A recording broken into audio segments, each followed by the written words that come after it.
Assalamualaikum warahmatullahi wabarakatuh.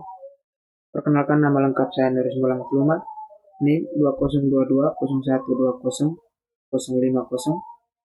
Di video kali ini saya sedikit menjelaskan tentang sistem 3 fase, yang mana sistem 3 fase tersebut meliputi yang pertama, teori dasar sistem 3 fase, yang kedua, kelebihan dari sistem 3 fase, yang ketiga, kekurangan dari sistem 3 fase, dan yang terakhir, rumus dan jawaban dari sistem 3 fase.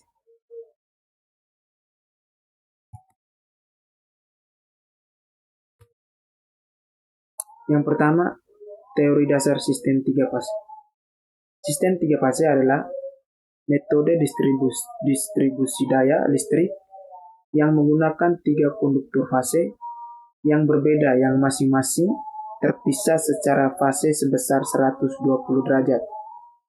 Ini menciptakan flux magnetik yang stabil dan menghasilkan daya yang lebih besar dibandingkan dengan sistem satu fase. Sistem 3 fase memiliki sifat-sifat sebagai berikut. 1. Tegangan sine wave. Tegangan dan arus dalam sistem 3 fase adalah gelombang sinusoidal. Ini berarti bahwa mereka berfluktuasi secara periodik mencapai nilai puncak positif dan negatif. Yang kedua, keseimbangan. Dalam kondisi ideal, tegangan dan arus di setiap fase seimbang, yaitu memiliki magnitudo dan fase yang sama. Hal ini menghasilkan daya aktif atau real power yang maksimum tanpa kehilangan daya dalam kabel. Yang ketiga, 3 fase terpisah 120 derajat.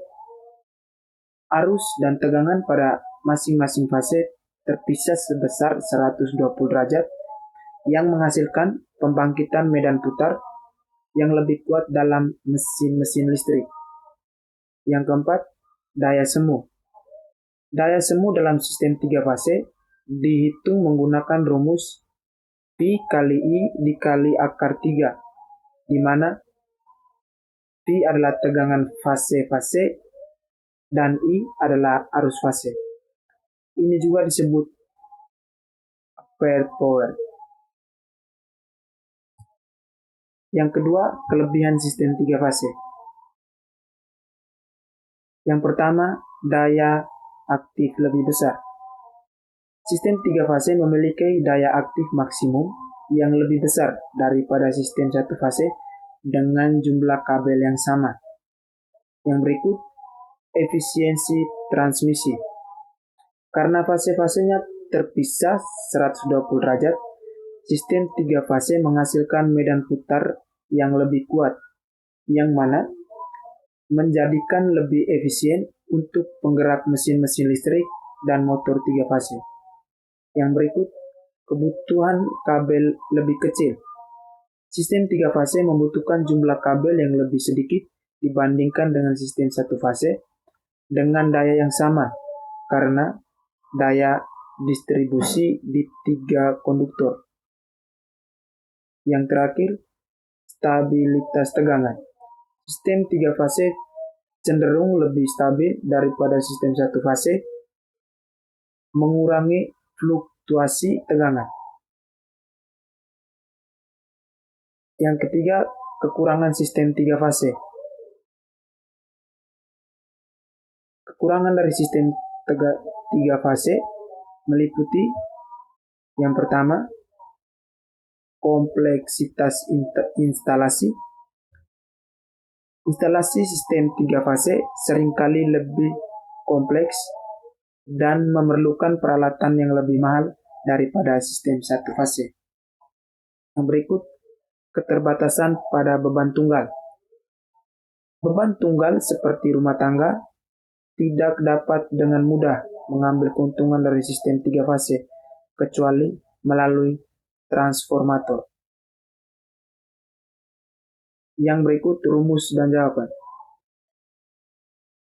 Rumus dan jawaban di sini saya menjelaskan 3 rumus dan jawaban. Yang pertama, daya semu atau S. Daya semu dalam sistem 3 fase dihitung dengan rumus berikut.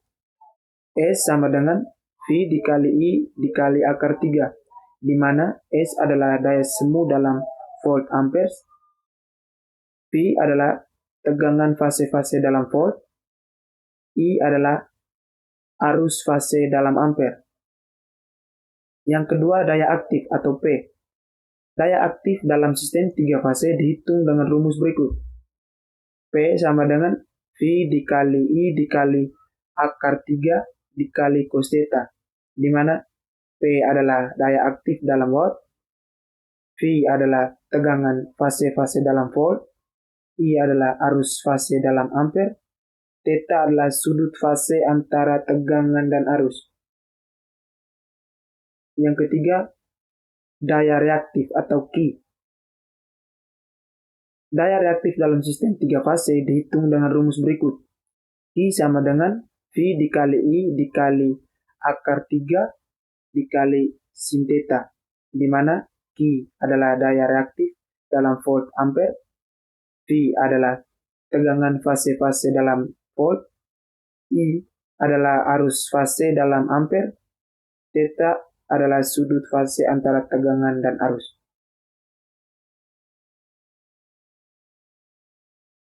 Demikian yang dapat saya sampaikan untuk video presentasi kali ini. Kurang dan lebihnya saya mohon maaf.